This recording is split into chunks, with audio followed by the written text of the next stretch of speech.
আর ওবায়দুল কাদের হচ্ছে আঙ্কেল, তিনি আমার নানিকে বাড়ির লোক, আমার আন্টিরা হচ্ছে ওনাদের সাথে ভালো সম্পর্ক ছিল। তা আমাকে বলছে, বাবু মামুনি তোমার কি চাই? আমি বলছি আপনার সে বড় চেয়ারে বসতে চাই। বললো কি তোমার মাথায় কি সমস্যা আছে? আমি বললাম আপনারা তো সবই কিছু দেখেন না, দেশে কোথায় কি হচ্ছে ওগুলো তো প্রধানমন্ত্রী পর্যন্ত পৌঁছায় না কথা।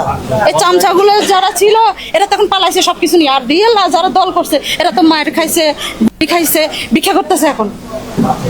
কতটা সত্য, আমি তো মিথ্যা কথা বলি না।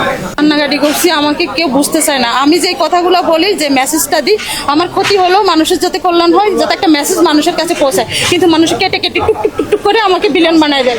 এই কষ্টে দুঃখে আমি কাঁদছিলাম। এটা কি ভাইরাল হওয়ার জন্য নিজেকে?